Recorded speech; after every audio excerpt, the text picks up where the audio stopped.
नमस्कार दोस्तों, स्वागत करते हैं आप सभी इकाई वस्त जी को इसमें। तो दोस्तों आज जो है कि बिहार डीएलएड के लिए एक न्यू प्रैक्टिस सेट लेके आए हुए हैं, जिसमें कि सभी सब्जेक्ट का चुनिंदा अति महत्वपूर्ण प्रश्न रखे हुए हैं। क्वेश्चन के साथ में आपको हम एक्स्ट्रा फैक्ट भी बताते चलेंगे, ताकि अगर आयोग इधर उधर से क्वेश्चन पूछे तो आप सभी हैंडल करके बना लीजिएगा। देखिए 26 अगस्त को जो पेपर हुआ था दोनों शिफ्ट में, जिस प्रकार से प्रश्न पूछा गया है सेम टू सेम उसी पैटर्न पे ये प्रैक्टिस सेट आपको हम दे रहे हैं। तो जिसका भी आगे एग्जाम होने वाला है इस प्रैक्टिस सेट को पूरा सॉल्व करके जाइएगा आप सभी, ठीक है, क्योंकि सारे सेगमेंट का चुनिंदा प्रश्न है, यहां से प्रश्न आपका आने का प्रबल संभावना है। तो पूरा आप सभी इसको कंप्लीट कर लीजिएगा और प्रश्न को याद कीजिएगा, जो भी चीजें आपको बताएंगे। तो चलिए शुरू करते हैं। सभी एक बार सेशन को दिल से लाइक करके शेयर जरूर कर दीजिएगा। और बहुत सारे बच्चे जिसका आगे एग्जाम है उसमें डर लगा हुआ है कि क्या क्वेश्चन पूछा जाएगा, तो डरना बिल्कुल नहीं है। जो पूछा जाएगा देखा जाएगा, तैयारी मेरा परफेक्ट है तो डरना नहीं है। इजी टू मॉडरेट क्वेश्चन है, आराम से क्वेश्चन को हल कर लीजिएगा, दिक्कत नहीं होगा।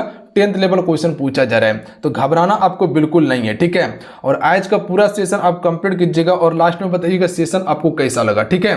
तो चलिए शुरू करते हैं। अपना प्यार जरूर दीजिएगा, सेशन को लाइक करके शेयर कीजिएगा आप सभी, इतना आप सभी से हम रिक्वेस्ट करेंगे। आज का पहला प्रश्न देखिएगा आप सभी, काकरापार परमाणु शक्ति केंद्र जो है ये किस राज्य में है।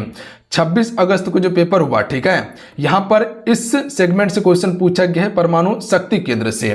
तो आप सभी इस क्वेश्चन का आंसर करेंगे, देखेंगे किस किस बच्चे को इस क्वेश्चन का आंसर पता है, नीचे कमेंट बॉक्स में बताइएगा आप सभी। काकरापार परमाणु शक्ति केंद्र ये कहां पर है, तो याद रखिएगा आप सभी, ये आपका गुजरात राज्य में है। ऑप्शन में भी राइट आंसर होगा। अब देखिए यहां से आगे क्या क्या प्रश्न आपके पेपर में बनेगा। अगर क्वेश्चन पूछा जाए कि महाराष्ट्र में कौन सा परमाणु शक्ति केंद्र है, तो ये आपका तारापुर हो जाएगा और सबसे पहला वाला है, याद रखिएगा आप सभी, तारापुर महाराष्ट्र में है। कर्नाटक में कौन सा है, तो कर्नाटक में आपका केंगा है। अगर प्रश्न पूछा जाएगा तो आंसर कर लीजिएगा। एक प्रश्न प्रबल संभावना है कि हर शिफ्ट में आ सकता है आपका यहां से। गुजरात में अभी बता दिया कि काकरापार है। तमिलनाडु में 2 है आपका, एक हो जाएगा आपका कुडनकुलम, याद रखिएगा आप सभी, कुडनकुलम है जो काफी ज्यादा फेमस है। और एक आपका कौन सा है, तो एक आपका कल्पक्कम है। तो ये कहां पे है, तो ये भी आपका तमिलनाडु में है। तो दोनों याद रखिएगा, कुडनकुलम और कल्पक्कम दोनों कहां पे हैं, तमिलनाडु में। एक और याद रखिएगा आप सभी नरोरा के बारे में, नरोरा कहां पे है, ये आपका यूपी यानी कि उत्तर प्रदेश में है, ध्यान दीजिएगा। एक याद रखना आप सभी को रावत भाटा के बारे में, कि रावत भाटा कहां पे है, तो ये आपका राजस्थान में पड़ता है, जिसका क्षेत्रफल सबसे अधिक है। इतना सा फैक्ट याद रखिएगा जो हर शिफ्ट में यहां से प्रश्न आपके पेपर में आएगा, ठीक है। इसको आप कंठस्थ याद ही कर लीजिएगा। उसके बाद अगला प्रश्न देख लीजिएगा, नेशनल बोर्ड फॉसिल पार्क जो है ये आपका कहां पर है, और इसको आप स्टार मार्क याद रखिएगा। ये प्रश्न आपके पेपर में आ सकता है, इंपॉर्टेंट है, ठीक है। देखिए नेशनल पार्क की बात किया जाए तो यहां से प्रश्न आपके पेपर में पूछा जा रहा है। तो चलिए इस क्वेश्चन का राइट आंसर कीजिएगा आप सभी। देखिए ये आपका राजस्थान में है, ठीक है, और राजस्थान के थार मरुस्थल में स्थित है, जैसलमेर में, याद रखिएगा आप सभी। तो ऑप्शन में डी राइट आंसर हो जाएगा, याद रखेंगे आप सभी। अच्छा, कुछ राष्ट्रीय उद्यान याद रखिएगा। अगर क्वेश्चन पूछा जाए कि बताइए जिम कॉर्बेट राष्ट्रीय उद्यान कहां पे है, बता सकते हैं कि जिम कॉर्बेट राष्ट्रीय उद्यान कहां पे है, यूके यानी कि उत्तराखंड में। ध्यान दीजिएगा कहां पे है, जिम कॉर्बेट राष्ट्रीय उद्यान उत्तराखंड में, और यह सबसे पहला राष्ट्रीय उद्यान है। इसके अलावा याद रखिएगा कि दुधवा कहां पर है, दुधवा राष्ट्रीय उद्यान, यह आपका यूपी यानी कि उत्तर प्रदेश में है, दुधवा वाला, ठीक है। यह आपसे पूछा जाए कि बताइए केवलादेव राष्ट्रीय उद्यान कहां पे है, जिसे हम सभी घना के नाम से जानते हैं, ठीक है, घना राष्ट्रीय उद्यान कहते हैं। ये आपका कहां पे है, तो ये आपका राजस्थान में पड़ता है, याद रखिएगा आप सभी। कहां पे, राजस्थान में पड़ता है। राजस्थान का क्षेत्रफल सबसे ज्यादा है, याद रखिएगा आप सभी। और यहां पर सबसे ज्यादा कह सकते हैं कि मोटा अनाज का उत्पादन किया जाता है। एक याद रखिएगा राजस्थान में ही आपका रणथंभौर है, ये भी याद रखिएगा आप सभी। रणथंभौर कहाँ पे, राजस्थान राज्य में स्थित है। एक याद रखना आप सभी को ग्रेट हिमालयन के बारे में, ठीक है, ग्रेट हिमालयन के बारे में याद रखना है, जो कि आपका एचपी यानी कि हिमाचल प्रदेश में है। और एक इंपॉर्टेंट याद रखना है आप सभी को हेमिस के बारे में, जो काफी ज्यादा क्वेश्चन पूछा गया हेमिस के बारे में। ये कहां पर है, तो ये आपका लद्दाख में पड़ता है, और लद्दाख के आपका एक केंद्र शासित प्रदेश है, ये भी याद रखिएगा आप सभी, जो हिम तेंदुआ के लिए प्रसिद्ध है। बात समझे, इतना सा याद रखना है। चलिए अगला क्वेश्चन का आंसर कीजिएगा आप सभी। क्वेश्चन है कि निम्नलिखित में से कौन सा ऊर्जा परंपरागत स्रोत का नहीं है। देखिए परंपरागत स्रोत से क्वेश्चन आपके पेपर में बन रहा है, तो इंपॉर्टेंट है आपके लिए। चलिए बता सकते हैं इस क्वेश्चन का राइट आंसर क्या होगा। देखिए जो क्वेश्चन आपको बता रहे हैं आप सभी इसको पूरा याद कीजिएगा, ठीक है। और जो एक्स्ट्रा फैक्ट बता रहे हैं, एक्स्ट्रा फैक्ट हम इसलिए बता रहे हैं ताकि अगर आयोग इधर उधर से क्वेश्चन पूछ ले तो आप आराम से हैंडल करके प्रश्न बना लीजिएगा, आपको दिक्कत नहीं होगा, ठीक है। चलिए क्वेश्चन नंबर 3 का राइट आंसर कीजिएगा। तो देखिए प्राकृतिक गैस, कोयला और खनिज तेल ये सभी आपका परंपरागत स्रोत का ऊर्जा है, जबकि भूतापीय ऊर्जा जो है ये परंपरागत स्रोत का ऊर्जा नहीं होगा, ये गैर परंपरागत है, याद रखिएगा आप सभी। यानी कह सकते हैं कि अपरंपरागत स्रोत। अच्छा, गैर परंपरागत स्रोत में कौन कौन सा आ जाता है ऊर्जा, जैसे कि सौर ऊर्जा हो गया, पवन ऊर्जा हो गया, उसी प्रकार से जल विद्युत हो गया, ठीक है, जल विद्युत हो गया आपका, ये सभी आपका क्या है, ये सभी आपका गैर परंपरागत ऊर्जा है। उसी प्रकार से जैव ऊर्जा हो गया, ये सभी आपका गैर परंपरागत ऊर्जा है, ध्यान दीजिएगा, जो जीवन में कभी खत्म नहीं हो सकता है। जबकि प्राकृतिक गैस, कोयला, खनिज ये सभी परंपरागत श्रेणी का है, जो कि आने वाला समय में भविष्य में खत्म हो जाएगा। बस इसी को याद रखिएगा जो आपके पेपर में आएगा। चलिए अगला क्वेश्चन है कि निम्नलिखित में से कौन सा एक आवेश रहित कण है। देखिए अगर इलेक्ट्रॉन की बात किया जाए तो ये आपका ऋण आवेश होता है, याद रखिएगा। इलेक्ट्रॉन क्या होता है, ऋण आवेश होता है। अगर प्रोटॉन की बात किया जाए तो ये धन आवेश होता है, और न्यूट्रॉन पे कोई भी चार्ज नहीं होता है, यानी कि ये न्यूट्रल होता है। तो इसका राइट आंसर ऑप्शन में सी हो जाएगा न्यूट्रॉन। बात समझे आप सभी। न्यूट्रॉन का खोज किसने किया था, जेम्स चैडविक ने 1932 में किया था। अब आप हमको बताइएगा कि इलेक्ट्रॉन का खोज किसने किया था, देखते हैं किस किस को पता है, नीचे कमेंट करके बताइएगा। अगर क्लास कर रहे हैं और सीरियस बच्चे हैं ना, आपसे जरूर बताइएगा हमको। भारत का सर्वाधिक सबसे बड़ी जनजाति कौन सी है। देखिए यहाँ से आप 3 फैक्ट याद रखिएगा। पहली बात किया जाए तो ये भील जनजाति हो जाएगा 2011 जनगणना के अनुसार, बात समझिए आप सभी। जबकि 2001 जनगणना के बारे में बात पूछा जाए तो ये आपका गोंड जनजाति हो जाता उस समय, ठीक है। 2011 जनगणना में भील जनजाति सबसे पहली सबसे बड़ी जनजाति थी। उसके बाद दूसरी सबसे बड़ी जनजाति आपका गोंड हो जाता है, याद रखिएगा आप सभी, गोंड हो जाता है। और तीसरी सबसे बड़ी जनजाति आपका संथाल जनजाति हो जाता है। तो ये तीनों फैक्ट को याद रखिएगा आप सभी। संथाली भाषा को कह सकते हैं कि संविधान में दर्जा दिया गया है, संविधान की 8वीं अनुसूची में शामिल किया गया 2003 में। यह भी फैक्ट को याद रखिएगा आप सभी। चलिए अगला क्वेश्चन देख लीजिएगा। निम्नलिखित में से कौन सा एक उपधातु है। चलिए बता सकते हैं इस क्वेश्चन का राइट आंसर क्या हो जाएगा। देखिए उपधातु की बात किया जाए जिसमें धातु और अधातु दोनों का गुण पाया जाता है, उसी को उपधातु कहते हैं। जैसे कि सिलिकॉन हो गया, और आर्सेनिक हो गया, एंटीमनी हो गया, टेल्यूरम हो गया, ये सभी आपका उपधातु श्रेणी है, ठीक है। तो इसमें सिलिकॉन क्या हो जाएगा, ये आपका उपधातु है। तो ऑप्शन में एक करेक्ट आंसर हो जाएगा, बात समझे। चलिए अगला क्वेश्चन देख लीजिएगा। गुणवाचक विशेषण कौन सा है। अच्छा, गुणवाचक विशेषण क्या होता है, जो किसी के गुण को बताया जाता है, बात समझे आप सभी। बिल्कुल, गुण बताया जाता है। जैसे कह सकते कि वो लड़का बहुत सुंदर है, तो लड़के की विशेषता क्या है कि वो बहुत ही सुंदर है, तो उसका गुण बताया गया है। तो इसका राइट आंसर क्या हो जाएगा, तो ईमानदार, याद रखिएगा, ठीक है। ये आपका क्या है, गुणवाचक विशेषण है। जैसे एग्जांपल में कह सकते हैं कि वो लड़की बहुत ही ईमानदार है, तो लड़के की विशेषता क्या है कि वो लड़की बहुत ही ईमानदार है, याद रखिएगा। तो उसकी विशेषता क्या है, गुण क्या है कि वो बहुत ईमानदार है। तो ऑप्शन नंबर क्या हो जाएगा, बी राइट आंसर हो जाएगा। अगर यही बात किया जाता कि 4 सेब, इसमें कौन सा विशेषण होता, तो 4 सेब की अगर बात किया जाता तो यहाँ संख्यावाचक विशेषण होता, क्योंकि यहाँ 4 सेब की बात किया गया है।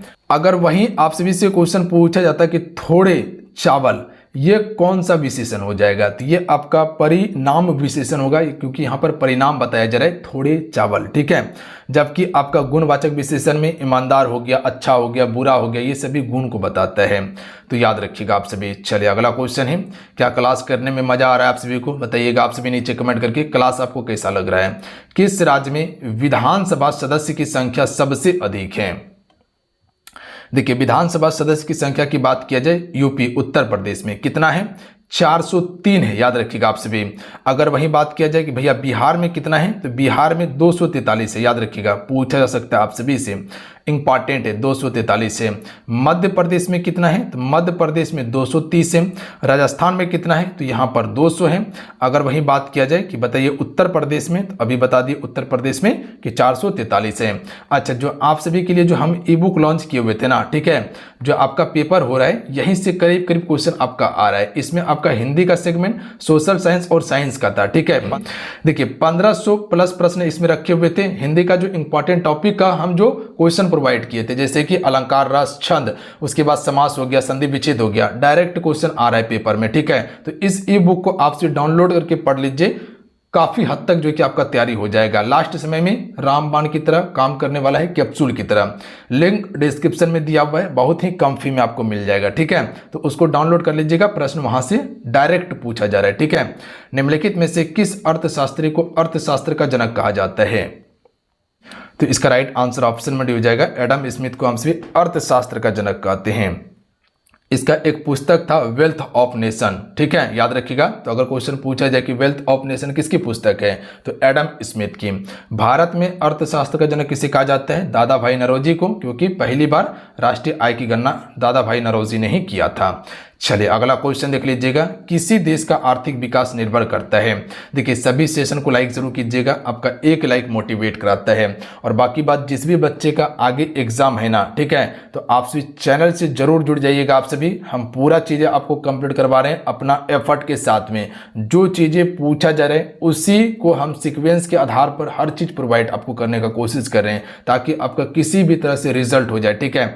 जो आप मेहनत कर रहे हैं, जो आप सपना देखे हुए सरकारी कॉलेज का, जो आप चाह रहे हैं कि माँ बाप का सपना हम पूरा कर दें, ठीक है, तो आपसे चैनल से जुड़ के जो कंटेंट हम आपको प्रोवाइड करें ना बाबू, इसको आप पढ़ लीजिए, पचा लीजिए, आराम से प्रश्न बना के आइएगा, क्योंकि जो क्लास में हम करवाए हैं वही प्रश्न आपके पेपर में आ रहा है। बस इतना हम आपको बता दिए, ठीक है। बस इसको ध्यान दीजिएगा आप सभी। किसी देश का आर्थिक विकास निर्भर करता है? तो राइट आंसर क्या हो जाएगा? उपयुक्त में से सभी हो जाएगा। जैसे प्राकृतिक संसाधन पर, पूंजी निर्माण पर, बाजार का आकार पर, ठीक है। जैसा बाजार का आकार रहेगा उसी प्रकार से कह सकते हैं कि उसका आर्थिक विकास होगा। बात समझे? तो इसका right answer option number D हो जाएगा।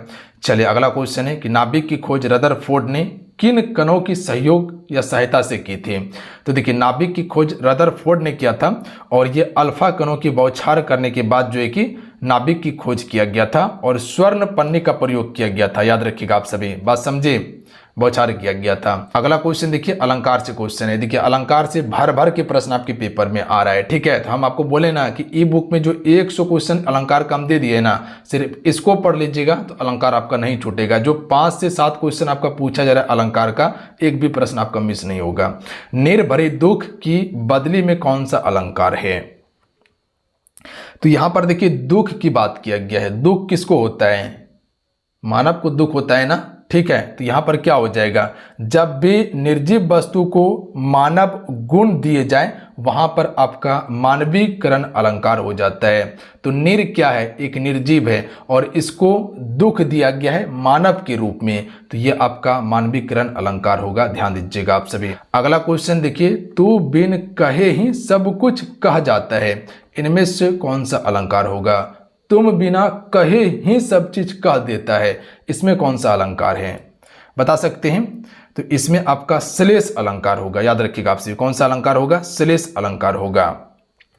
चलिए अगला क्वेश्चन का आंसर कीजिएगा आप सभी कि वह सिंह समान वीर है, इनमें से कौन सा अलंकार है? तो यहां पर देखिएगा सिंह समान वीर की यहां पर बात किया गया है, ठीक है। तो इसमें क्या हो जाएगा? उपमा अलंकार हो जाएगा। देखिए उपमा अलंकार में जैसे कि आपको कुछ शब्द देखने के लिए मिलता है समान, या आपको सदृश शब्द देखने के लिए मिले ना, वहां पर आपको उपमा अलंकार हो जाएगा। यहां पर देखिएगा समान यहां पर देखने के लिए आपको मिला। अगला है कि उसका छोटा भाई बीमार है, इस वाक्य में विशेष आपको बताना है।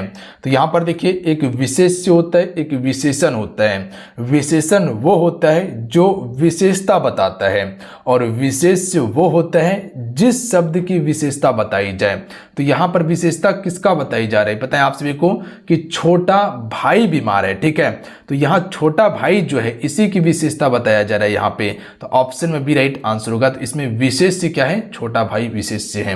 चलिए अगला क्वेश्चन देखिए, अनुप्रास अलंकार के कितने भेद हैं? तो इसके 5 भेद हैं, तो ध्यान दीजिएगा आप सभी। चलिए अगला क्वेश्चन देख लीजिएगा आप सभी। क्वेश्चन है कि पग पग पर पर्वत टूटे, पग पग पर नदियां फूटे, इनमें से कौन सा अलंकार होगा? तो यहां पर एक शब्द दिखेगा प प प प, यानी कि एक वर्ण की आवृत्ति बार बार हो रहा है। तो जहां पर एक ही वर्ण की आवृत्ति बार बार हो वहां पर कौन सा अलंकार होता है? तो आपका अनुप्रास अलंकार होता है। कई बार आपको हम बता चुके हैं। ठीक है, चलिए अगला है मीठा फल किस प्रकार का पदबंध है। देखिए पदबंध से भी आपका काफी ज्यादा प्रश्न पूछा जा रहा है, तो इसको ध्यान दीजिएगा आप सभी। तो यहाँ पर मीठा फल, फल की विशेषता क्या है, ये मीठा है, तो यहाँ पर पदबंध क्या होगा, ध्यान दीजिएगा आप सभी, यहाँ विशेषण पदबंध होगा। ध्यान दीजिएगा, जहां पर भी किसी भी चीज की विशेषता बताई जाए वहां पर विशेषण पदबंध होगा। जहां पर नाम हो गया या किसी जगह या स्थान का, वहां पर संज्ञा पदबंध होगा। ध्यान दीजिएगा, जहां पर भी संज्ञा शब्द आ जाए वो संज्ञा पदबंध होगा। जहां पर भी क्रिया किया जाए, कोई काम किया जाए, वहां क्रिया पदबंध होता है। ध्यान दीजिएगा आप सभी। उसके बाद अगला प्रश्न है कि वह जल्दी भागा, इनमें से कौन सा पदबंध होगा। तो जहां पर आपको क्रिया बताएं और उसके साथ में अगर किसी भी चीज की विशेषता बताई जाए तो वहां आपका क्रिया पदबंध होगा। यहां समझिएगा, वह जल्दी भागा। ठीक है, यहां पर जल्दी क्या है पता है आप सभी को, उसकी विशेषता है, और भागना क्या है, ये क्रिया है। ठीक है, चलना क्या है, क्रिया है, और जल्दी चलना क्या है, वो क्या बता रहा है, विशेषता उसका बता रहा है। तो यहां पर क्या हो जाएगा, क्रिया के साथ में विशेषण है। ठीक है, कि वह जल्दी भागा, तो यहां पर क्या हो जाएगा, क्रिया विशेषण पदबंध होगा। बात समझे। चलिए अगला है कि हरी भरी फसल किस प्रकार का पदबंध है। देखिए इसमें आपका संज्ञा पदबंध है, बस इसको आप याद रखिएगा। ठीक है, संज्ञा पदबंध है। चलिए अगला क्वेश्चन है कि चौपाई छंद में प्रत्येक चरण में कितनी मात्राएं होती है। देखिए अगर चौपाई छंद की बात किया जाए तो प्रत्येक चरण में 16 मात्राएं होती है। याद रखिएगा आप सभी, 16 मात्राएं होती है, तो option number B right answer होगा। अगला है आर्या छंद की गणना किस आधार पर होती है। देखिए इस छंद की गणना वर्णों के आधार पर की जाती है। याद रखिएगा आप सभी। अगला क्वेश्चन है कि श्रृंगार रस का विभाजन कितने प्रकार से होता है। देखिए श्रृंगार रस की बात किया जाए तो ये आपका 2 प्रकार का होता है, एक आपका संयोग होगा और एक आपका वियोग होगा। ठीक है, तो 2 आधार पर होगा। अगला है रुद्र देवता किस रस के अधिष्ठाता माने गए हैं। तो देखिए रुद्र देवता की बात किया गया है तो ये आपका रौद्र रस का माने गए हैं, तो option number D right answer होगा। चलिए अगला क्वेश्चन देख लीजिएगा आप सभी। अगला क्वेश्चन रीजनिंग से है। देखिए यहाँ पर है यदि CAT को 31-20 लिखा गया है, यानी कि कैट को 31-20 लिखा गया तो डॉग को क्या लिखा जाएगा। देखिए इसको कैसे बनाइएगा आप सभी, जैसे कि आपसे अल्फाबेट का नंबर याद रखे होंगे, पता है आप सभी को। C का स्थान क्या होता है अल्फाबेट में 3 होता है, A का क्या होता है 1 होता है, T का क्या होता है 20 होता है। सेम लिख दिया गया है, 3 1 20 लिखा गया है। तो उसी प्रकार से D का क्या होता है 4 होता है। O का कितना होता है पता है आप सभी को, O का 15 होता है, और आपका J का कितना होता है तो 6 होता है। तो 4 15 6 हो जाएगा। कहीं देखिए 4 15 6 है, ऑप्शन नंबर बी आसानी से बन सकता है प्रश्न। इसी प्रकार का क्वेश्चन आपके पेपर में आया हुआ था। उसके बाद देख लीजिएगा एक श्रृंखला है 1 4 9 16 25 है। अगला लुप्त संख्या जो यहाँ पर दिया गया है क्वेश्चन मार्क, कौन सा संख्या आएगा, इसको बनाने का कोशिश कीजिएगा आप सभी। देखिए यहाँ पर एक चीज देखिएगा, तो ये सारा स्क्वायर है ना, तो इसको देखिए स्क्वायर कीजिए। पहले 1 का स्क्वायर कीजिएगा तो कितना मिलेगा 1 मिलेगा। 2 का स्क्वायर कीजिएगा तो 4 मिलेगा। ठीक है, 3 का स्क्वायर कीजिएगा 3 का स्क्वायर कीजिएगा तो 9 मिलेगा। 4 का स्क्वायर कीजिएगा तो कितना मिलेगा आपका 16 मिलेगा। ठीक है, 16 तक हो गया। 5 का स्क्वायर कीजिएगा तो कितना मिलेगा 25 मिलेगा, और उसके बाद 6 का स्क्वायर करेंगे तो कितना मिलेगा हमको 36 मिलेगा। तो यहाँ क्या हो जाएगा आगे 36 हो जाएगा। उसके बाद अगला सवाल देखिएगा, श्रृंखला से दिया गया है 2 6 12 20 30 है, तो अगला संख्या कौन सा होगा। तो यहाँ पर थोड़ा सा गौर कीजिएगा। अगर आपसे कह सकते हैं कि थोड़ा सा इसको आप ध्यान दीजिएगा, अगर 1 गुना हम 2 करें तो यहाँ क्या हो जाएगा 2 हो जाएगा। उसी प्रकार से हम 2 गुना अगर 3 करें, ठीक है, इस प्रकार से आगे बढ़ाते चलना है और इसको इधर आगे बढ़ाते चलना है, तो क्या हो जाएगा 6 हो जाएगा। अगर 3 गुना हम 4 करें, ठीक है, तो ये कितना हो जाएगा 12 हो जाएगा। यानी कि इधर से 1 2 3 और यहाँ से 2 3 4 के रूप में बढ़ाना है हम सभी को। ठीक है, तो अब क्या करेंगे हम सभी 4 गुना 5 करके देखते हैं। 4 गुना 5 करेंगे तो कितना हो जाएगा 20 हो जाएगा। उसी प्रकार से यहाँ 5 गुना 6 करके देखते हैं, ये 5 यहाँ आ जाएगा, और यहाँ 6 से गुना करेंगे तो कितना हो जाएगा 30 हो जाएगा। अब 6 को यहाँ ला लेंगे और इसके बाद यहाँ 7 से गुना करेंगे तो सक्षम क्या हो जाएगा 42 हो जाएगा। तो बिल्कुल आसान प्रश्न था, ऑप्शन में सी राइट आंसर होगा। ठीक है, अगला प्रश्न है कि निम्नलिखित में से कौन सा संत भक्ति के निर्गुण एवं सगुण रूपों में आस्था रखते हैं। तो ये आपका रामनंद रखते हैं, याद रखिएगा आप सभी। देखिए रामनंद जो है भक्ति आंदोलन का अग्रदूत माना जाता है। तो क्वेश्चन अगर पूछा जाए तो आंसर कर लीजिएगा। और ये प्रश्न बिहार पुलिस में पूछा गया है, तो ये तो प्रश्न पूछ लिया गया। आगे जो प्रश्न बन सकता है, जैसे बन सकता है कि भक्ति आंदोलन का अग्रदूत किसे कहा जाता है, तो रामनंद को कहा जाता है। इसके प्रमुख शिष्य कौन थे, जैसे कबीर थे इसके प्रमुख शिष्य, इसके अलावा रैदास इसके प्रमुख शिष्य थे, याद रखिएगा आप सभी। और इन्होंने ही भगवान राम की भक्ति को सुलभ बनाया था, किसने, रामानंद ने। तो इतना सा फैक्ट याद रखिएगा। अगला है निम्नलिखित में से कौन सा शब्द एक क्रिया विशेषण है। तो देखिए यहाँ ना विशेषण की सिर्फ बात नहीं किया गया है, विशेषण का बात करता है तो धीरे धीरे, ये विशेषण शब्द है। जोर से चलना विशेषण शब्द है, अचानक चलना विशेषण है, पर यहाँ क्रिया विशेषण की बात किया गया है। तो जो यहाँ पर चलना है ना, चलना ये क्या है, क्रिया है। और धीरे धीरे चलना, धीरे धीरे चलना, ये आपका क्रिया विशेषण होगा। तो यहाँ पर ऑप्शन में सी की तरफ हम जा सकते हैं कि धीरे धीरे, याद रखिएगा ये आपका क्रिया विशेषण शब्द है। बात समझ गए, बिल्कुल बात समझ गए आप सभी। जैसे कि तेज हो गया, अचानक हो गया, या रोज, या कह सकते फिर, ये सभी आपका क्रिया विशेषण का ही शब्द है, या कह सकते विशेषण का शब्द है। अगला है सत्यशोधक समाज की स्थापना हुई थी। देखिए सत्यशोधक समाज की स्थापना 1873 में की गई। अच्छा, ये क्वेश्चन आपका बिहार पुलिस में पूछा गया प्रश्न है, याद रखिएगा। अब आगे क्या बन सकता है आपसे इससे प्रश्न, इसके संस्थापक पूछा जा सकता है कि इसके संस्थापक कौन थे, ज्योतिबा फूले थे, याद रखिएगा आप सभी। याद रखिएगा सत्यशोधक समाज के संस्थापक ज्योतिबा फूले थे, जो कि दलित और महिलाओं को शिक्षा एवं सामाजिक अधिकार देने का काम किया था, याद रखेंगे आप सभी। चलिए अगला क्वेश्चन देख लीजिएगा कि संविधान के किस अनुच्छेद में धन विधेयक को परिभाषित किया गया है। देखिए धन विधेयक की परिभाषा की बात किया जाए तो अनुच्छेद 110 का क्लाउड 1 हो जाएगा, याद रखिएगा आप सभी।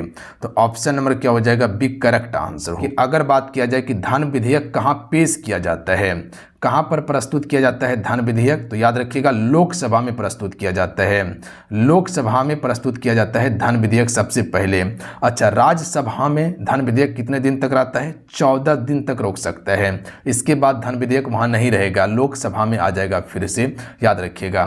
धन विधेयक क्या होता है, कर, उधारी, कोष आदि से संबंधित इसमें प्रावधान होता है धन विधेयक में। तो कहाँ प्रस्तुत होता है, लोकसभा में। क्वेश्चन पूछा जा सकता है।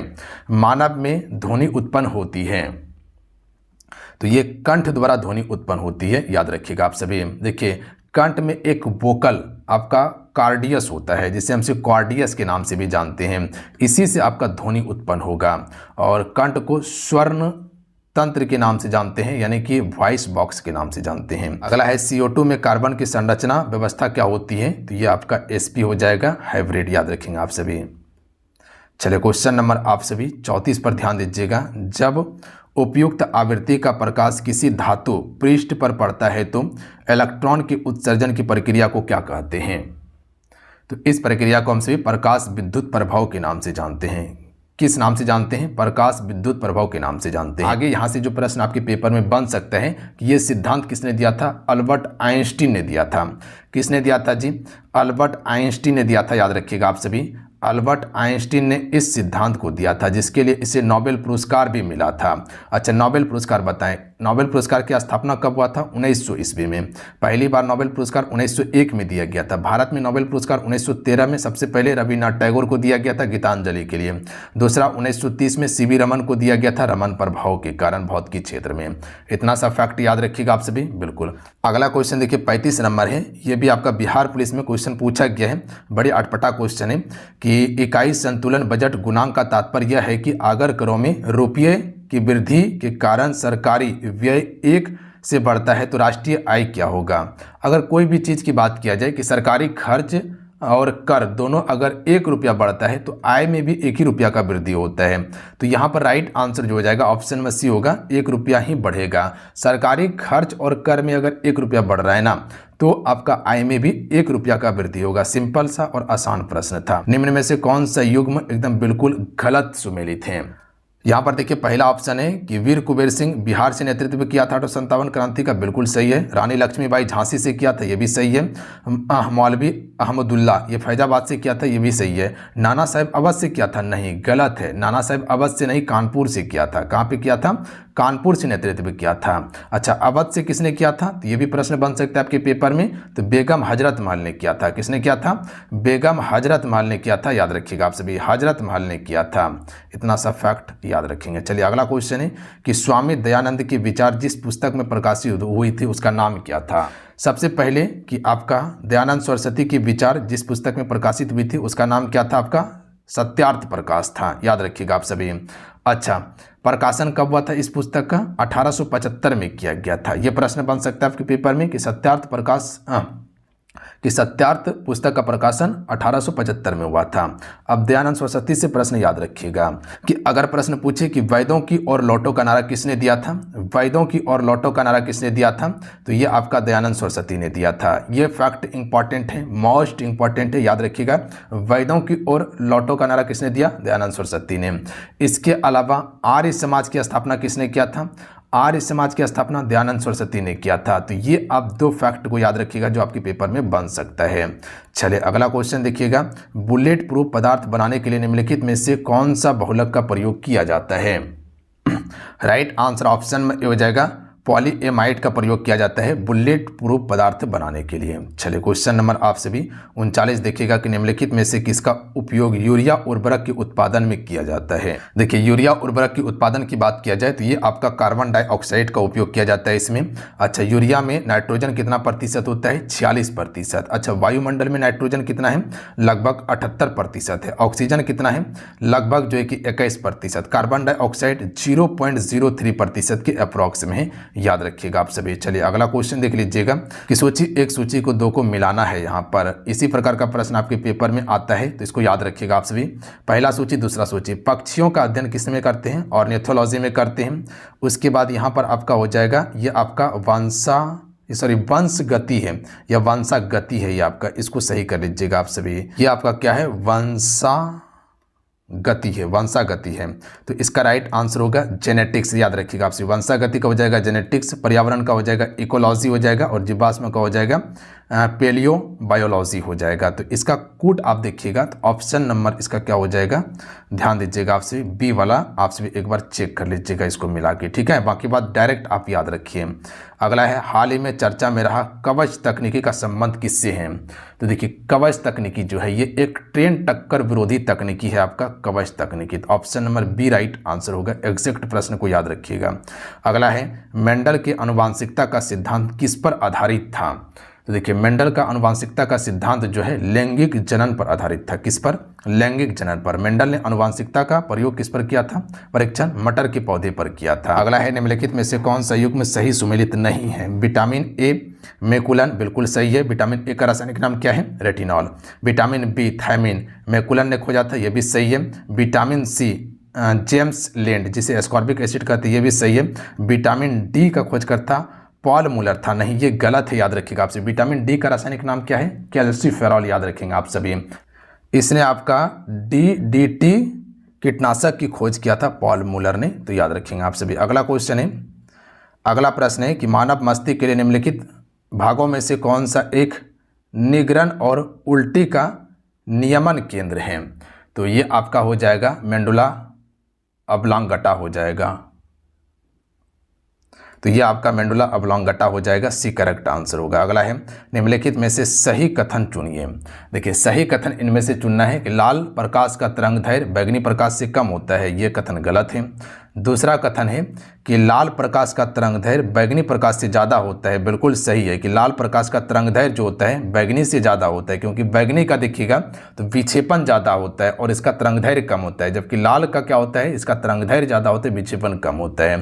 तो लाल प्रकाश का उपयोग हम सभी खतरों में करते हैं, तो option number B right answer होगा इसका। अगला है कि डीपीटी का टीका निम्नलिखित में से किसमें सुरक्षा के लिए दिया जाता है? किससे सुरक्षा के लिए दिया जाता है? तो डिफिथेरिया, कुकुर खांसी और टेटनस के लिए डीपीटी का टीका लगाया जाता है। डिफिथेरिया, उसके बाद कुकुर खांसी और टेटनस के लिए। अगला है कि जीनोम प्रौद्योगिकी है। देखिए जीनोम प्रौद्योगिकी क्या है आपका? तो राइट आंसर सी हो जाएगा, अनुवांशिकी रोगों की पूर्व सूचना प्राप्त करने की तकनीकी ही है आपका जीनोम प्रौद्योगिकी। चलिए अगला क्वेश्चन है, गौरवपूर्ण क्रांति किस देश में हुई थी?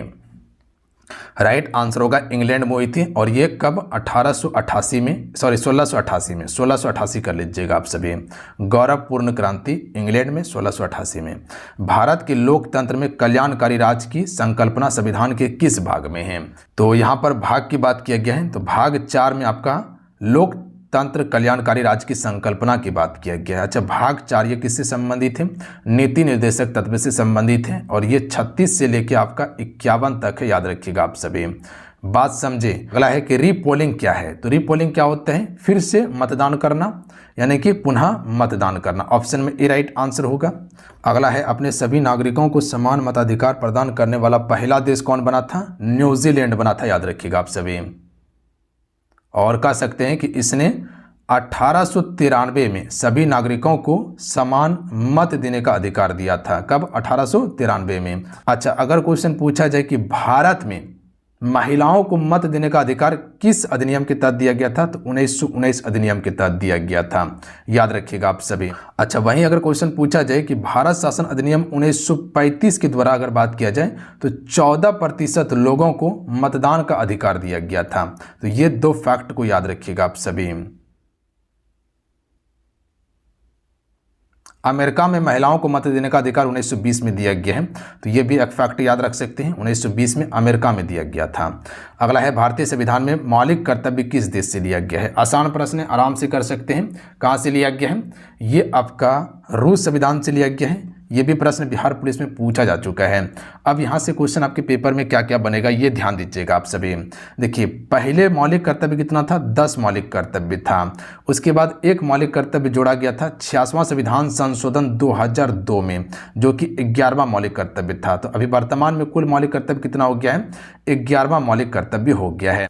अच्छा, अगर बात किया जाए कि मौलिक कर्तव्य को संविधान में किस संशोधन के द्वारा जोड़ा गया था? 42वां संविधान संशोधन 1976 के तहत जोड़ा गया था। और ये संविधान के भाग 4 को और अनुच्छेद 51 को में इसको रखा गया है, याद रखिएगा। देखिए, 42वां संविधान को हम सभी क्या कहते हैं? मिनी संविधान कहते हैं। और इस समय देश का प्रधानमंत्री कौन थी? इंदिरा गांधी थी, याद रखिएगा आप सभी। अगला है, लोकसभा का कार्यकाल कितने वर्ष का होता है? देखिए, लोकसभा का कार्यकाल 5 वर्ष का होता है, याद रखिएगा आप सभी।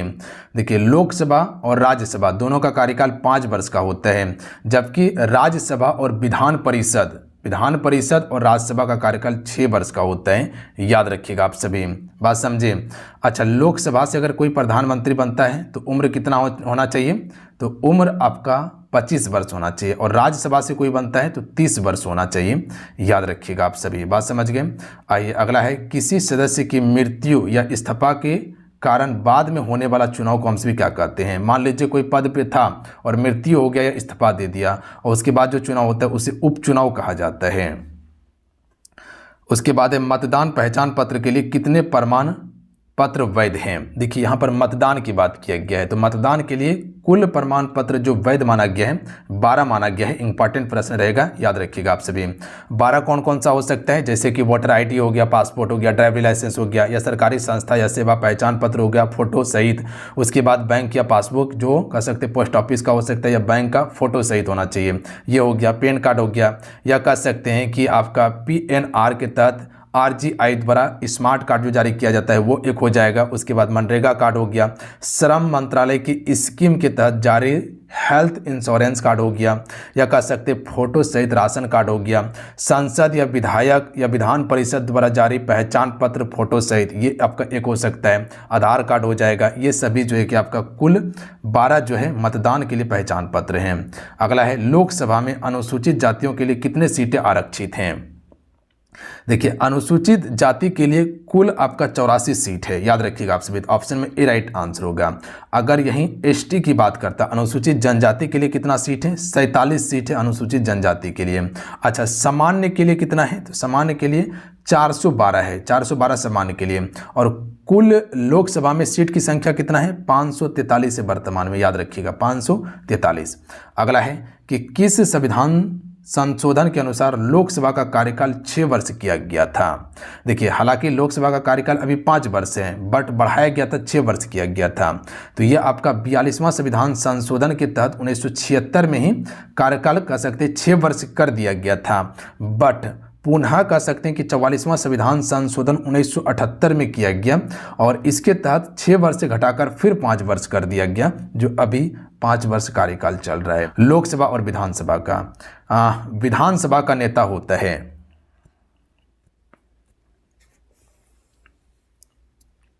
देखिए विधानसभा का नेता जो होता है मुख्यमंत्री ही होता है, याद रखिएगा आप सभी। कौन होता है? मुख्यमंत्री होता है। अगला क्वेश्चन देख लीजिएगा कि राज्यसभा को किस अनुच्छेद के अनुसार विशेष शक्तियां प्राप्त है। तो देखिए विशेष शक्तियां राज्यसभा को अनुच्छेद 249 के तहत दिया गया है, तो ऑप्शन में डी राइट आंसर होगा। चलिए, भारत के संविधान में निम्नलिखित में से कौन समानता के अधिकार में शामिल नहीं है। देखिए यहाँ पर समानता के अधिकार की बात किया गया है।